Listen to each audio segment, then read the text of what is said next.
आज एक तरफ आपकी पार्टी जो है वो बड़ी कानून की अलमबरदारी की दावेदार है, आप लोग अदालतों के बड़ी एहतराम की बात करते हैं, लेकिन पेशावर हाई कोर्ट जो है वो एक फैसला दे चुकी है कि तहरीक इंसाफ को मखसूस नशिस्तें नहीं मिल सकती। आप उस फैसले के खिलाफ इजलास जो है वो KP असम्बली का नहीं बुला रहे हल्फ बर्दारी के लिए, जो मिल रही है रिजर्व सीटें मुख्तलिफ अरकान को। गवर्नर KP ने इजलास बुलाया, आपने आज असम्बली को ताले डाल दिए। देखें, गवर्नर बुला नहीं सकते हैं, हमने आइन और कानून के तहत ही चलना है। गवर्नर बगैर चीफ मिनिस्टर की अप्रूवल के और बगैर चीफ मिनिस्टर के तकाजे के वो गवर्नर साहब नहीं कर सकते। या फिर जो है एक अददी तादाद मुतय्यन है या वो रिक्विजिशन की जाए, वो उनके पास ना अददी तादाद है ना किसी ने वो रिक्विजिशन किया है। चीफ मिनिस्टर साहब ने तलब किया नहीं है, इसलिए गवर्नर साहब जो है कोई बादशाह सलामत नहीं है कि वो आइन और कानून से मावरा कोई जो है जलसा इस किस्म का इजलास तलब करें। अगर उनको सियासी ही बनना है और सियासी जमात ही का जो है उन्होंने ताबेदारी करनी है तो फिर गवर्नर के ओहदे को वो जो है जलील न करें। बेहतर है कि गवर्नर साहब जो है वो अपना आइन और कानून के पासदारी करते हुए वो आईनी सरबराही। तो आप खुद इजलास बुला लेना, पेशावर हाई कोर्ट फैसला भी दे चुकी है, तो फिर आप लोग इजलास क्यों नहीं बुलाते? मखसूस नशिस्तों पर जिनका हक है उन्हें दे। पेशावर हाई कोर्ट ने हमारी पिटीशन को खारिज किया है। पेशावर हाई कोर्ट को ये तो उन्होंने नहीं कहा कि हमारी जो है ब्रूट मेजॉरिटी है और फिर भी हम अपनी जो है वो नशिस्तें नहीं रख सकते या दूसरों में बंदर बांट कर दी जाए, ये पेशावर हाई कोर्ट का अख्तियार नहीं है। उन्होंने हमारी पिटीशन तकनीकी बुनियादों पर खारिज की है। हम सुप्रीम कोर्ट में गए हुए हैं। देखें, अगर ये तो जब तक सुप्रीम कोर्ट का हतमी फैसला नहीं होता, ये पेशावर हाई कोर्ट का फैसला कोई हतमी तो नहीं है। और फिर दूसरी बात ये, सेशन होगा तो हल्फ होगा ना, सेशन ही नहीं हो रहा तो फिर पेशावर हाई कोर्ट ने ये तो नहीं कहा कि इनको जो है सेशन भी कॉल कर दे और इनको हल्फ भी दे दें। ये तो पेशावर हाई कोर्ट ने ना कहा है ना कह सकती है, कह सकती भी नहीं है। ये आइन और कानून के मुताबिक ही होगा। चीफ मिनिस्टर एडवाइस करेगा तो ही गवर्नर कॉल करेगा या फिर रिक्विजिशन की जाए, और ना कोई अदालत हुक्म दे सकती है कि सेशन कॉल किया जाए, और ना ही उसका अपना कोई सवाबदीदी अख्तियार है गवर्नर का। तो गवर्नर साहब बेहतर है कि अपने जो है एक आइनी मनसब का इतनी तज़हीक न करवाएं, इस गवर्नर के ओहदे की तज़हीक करवाएं। अच्छा, एक तो मेरी बात अखौर साहब, जो मेरा था कि आप जिनका हक है उन्हें दें, उससे जाहिर है मॉरली तो ये आपका हक बनता है, लेकिन लीगली चूंकि पेशावर हाई कोर्ट फैसले दे चुकी है तो ये हक फिर उन लोगों का बनता है कि जिनकी मखसूस नशिस्तें बन रही है। दूसरा, अदालत ने कोई ऐसा स्टे ऑर्डर भी जारी नहीं किया कि भाई आप इजलास नहीं बुला सकते। अब मुझे ये बता दें कि आपके अपने लोग जब एतराफ़ करते हैं कि ये सीटें आपकी यानी कि जो नहीं बनती, इस सेंस में मैं बात करूँ, जब वो कहते हैं सुन्नी इत्तेहाद कौंसिल से हमारा जो इत्तेहाद था वो गलती थी, तो ज़ाहिर है उसका मतलब तो आप यही कहना चाह रहे हैं ना कि गलती इसलिए थी कि आपको सीटें नहीं मिलेगी मखसूस नशिस्तें। जब आपकी अपनी पार्टी के लोग मान रहे हैं, शेर सर मरवत मान रहे हैं, अली जफर साहब मान रहे हैं, उनका बयान रिकॉर्ड पे मौजूद है, तो फिर आपकी पार्टी के पास क्या रह जाता है मखसूस नशिस्तों के बारे से? देखें, अगर तो कामयाब हो जाए, अली जफर ने तो बहस की है, आर्ग्यू किया है, वो कैसे कह सकते हैं? अगर उन्होंने ये कहा कि टीवी शो पे कहा है, इस पे ज़्यादा गौर खौज कर लेना था। मैं तो इस प्रोसेस में रहा हूँ, मैं आपको बताऊँ, 3 हमारे पास ऑप्शन थी। खान साहब ने कहा जमात इस्लामी नंबर 1 ऑप्शन थी, जो मैंने लियाकत बलोच से बात की, उनकी मजलिस शूरा का जो है इजलास हुआ, उनके अमीर ने इस्तीफ़ा दे रखा था, वो उस पर जो है बहुत सारा वक्त लग गया, उनके साथ बात ना बन सकी। फिर उसके बाद जो है शेरपाव के साथ असद कैसर साहब ने बात की, शेरपाव साहब की जमात का हमारा ऑप्शन था, वो भी ना हो सका। 3 दिन सिर्फ थे, और फिर सुन्नी इत्तेहाद जो है तीसरा ऑप्शन था। तो जाहिर है कि हमारे पास कोई लेकिन शेर मरवत पे क्यों कह रहे हैं कि गलती हो गई थी हमसे, तो फिर वो गलती की बात क्यों कर रहे हैं? समर यार, तुम भी बादशाह हो। मैं कहता हूँ किसी जमात में आप चले जाए चाहते, कोई दुनिया का वकील लेके आ जाते। इन्होंने यही कुछ करना था। आपको नज़र नहीं आ रहा कि ये मार्जिनलाइज करना था? ये 9 मई के बाद से जो कुछ है, 9 फरवरी में मुंतज हुआ, 9 फरवरी को फॉर्म 47 हुआ और उसके बाद जो है नशिस्तें की गई, और अब सेनेट के इलेक्शंस में जो कुछ होने जा रहा है, आपको कमाल है। खुदा साहब, ये जो बात हो रही है, कुछ तरीके साफ के लोग भी कहते हैं, PTI पार्लियामेंटेरियन भी कहती है कि उनके साथ भी आपके मामलात वगैरह कुछ तय पा गए थे, जिसमें 2 शराइत थी कि परवेज़ खटक साहब पार्टी का ओहदा छोड़ दें, वो दस्तबरदार हो जाएं, उससे वो हो गए।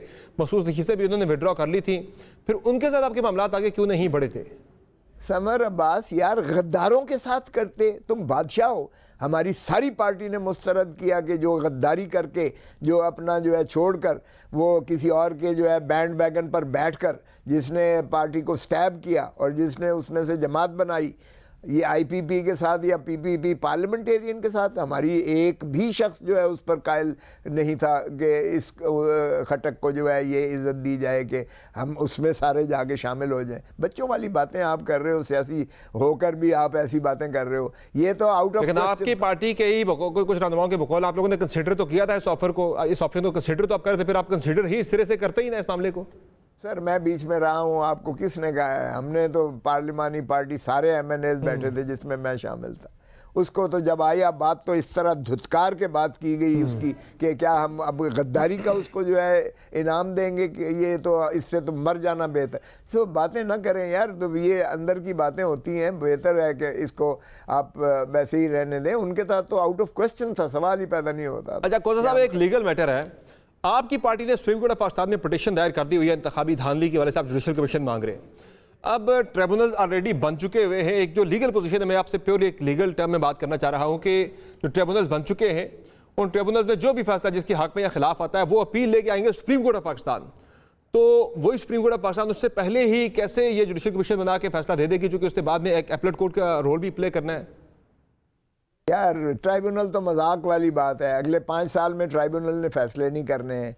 आपने भी देखा कि ट्राइब्यूनल में तो वो ट्रक की बत्ती के पीछे लगाने वाली बात है, वो सिविल प्रोसीजर कोड पूरा अप्लाई होता है। आप पहले 20-22 के ख़िलाफ़ जो है नालिश करेंगे पिटीशन, इलेक्शन पिटीशन, वो 20-22-25 जो उम्मीदवार हैं जो रिस्पोंडेंट होंगे उनकी तामीलों में साल लगेंगे, कई साल लगेंगे। फिर वो आएंगे तो जवाब उनका दाखिल होगा, फिर जवाब पर जवाबुल जवाब होगा, फिर उसके बाद तनकीहें वज़ा होंगी, फिर तनकीहें वज़ा होने के बाद फिर शहादतें शुरू होंगी और फिर शहादतों पर जराएं शुरू होंगी। जरा एक फरीक का फिर ख़त्म होगा तो दूसरा फरीक आएगा, उसके बाद बहसें होंगी। यार क्या कर रहे हो? उसके बाद अपीलें होंगी। ये तो 5 साल भाईजान वैसे ही गुजर जाएंगे। ये ट्राइब्यूनल वाली इतनी बेकार रेमेडी है, बार बार कहते तो हैं, लिख तो दिया, ट्राइब्यूनल बना दिए। अब 500 केसों के लिए लाहौर में, पंजाब के लिए 2 सिर्फ बनाई हैं, लाहौर में 2 जज बिठाए हैं और वो भी एक दिन हफ्ते में बैठेंगे।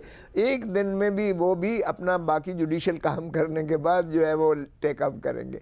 तो ये बस ट्राइब्यूनल वाली तो गुस्सा पिटीशन एक बना दी है इन्होंने, जिसके फैसले 5 साल तो नहीं होते, अगला इलेक्शन हो जाता है और फिर वो तो कोसा साहब, आपकी सुप्रीम कोर्ट ऑफ पाकिस्तान से उम्मीदें हैं क्या? आपकी एक्सपेक्टेशन क्या है कि किस हद तक सुप्रीम कोर्ट जा सकती है आपको रिलीफ देने के लिए?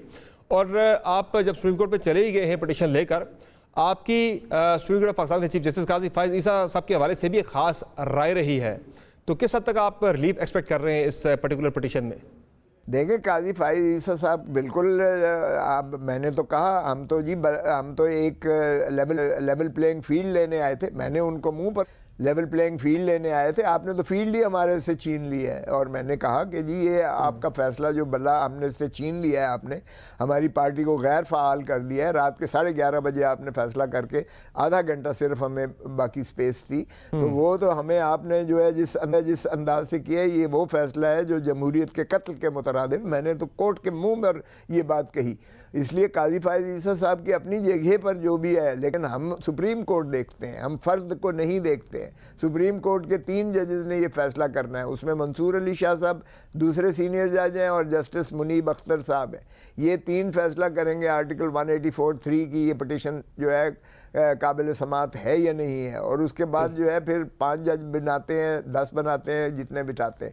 देखें रियासत ख़तरे में पड़ी हुई है इस वक्त। पाकिस्तान को जो है गैर महफूज कर दिया गया है। इस इलेक्शन की धांधलियाँ जो 9 मई का शाखसाना है, 9 फरवरी का जो शाखसाना है, और उसके बाद के तसलसल और तवातर के साथ जो पाकिस्तान तहरीक इंसाफ को मार्जिनलाइज करने की कोशिश की गई है, ये अवाम की तज़हीक है। और अवाम तो खोसा साहब, इस लीगल बैटल के अलावा बाकी आप क्या क्या करने जा रहे हैं अपना हक लेने के लिए? जो आप कहते हैं आपका हक आपसे छीना गया है 9 फरवरी को, आज आपकी कोर कमेटी में फैसला भी हुआ है कि आप बाज़ाब्ता तौर पर मंजूरी दे दी गई है तहरीक चलाने की हुकूमत के खिलाफ। तो 30 को आपका पहला जलसा इस्लामाबाद के अंदर है, तो क्या एक तो जमात इस्लामी आपके साथ आ गई है, बाकी पार्टियां भी आपके साथ कौन कौन सी आ रही है? मौलाना फजल रहमान साहब के बारे में खान साहब ने कहा था कि उन्हें भी दावत दी जाए जलसे में शिरकत के लिए, तो मौलाना साहब भी क्या पीटीआई के साथ स्टेज शेयर कर रहे हैं? देखें, ना सिर्फ मौलाना साहब बल्कि जीडीए, मेरी अब खुद बात हुई है जो है पीर पगाड़ा साहब के साथ, उन्होंने भी जो है किया है। मेरा सफदर अब्बासी से बात हुई है, हाफिज़ नईमुर रहमान और जो है लियाकत बलोच साहब से भी मेरी जमात इस्लामी वालों से बात हुई है। बिल्कुल सभी इस बात पे मुत्तफिक हैं कि ये जो फ्रॉड करके ये जो हुकूमत बिठाई गई है, ये आवाम की नुमाइंदा हुकूमत नहीं है। ये बंदर बांट जो रियासती ओहदों की गई है, इससे ज़्यादा पाकिस्तान को क्या कमज़ोर करने के मुतरादिफ हो, जो आवाम की यानी इखलाकी तो वैसे ही पहलू नहीं है, लेकिन कानूनी और आइनी पहलू भी नहीं है कि जो हारे हुए लोग हैं आपने उनको बिठा दिया है।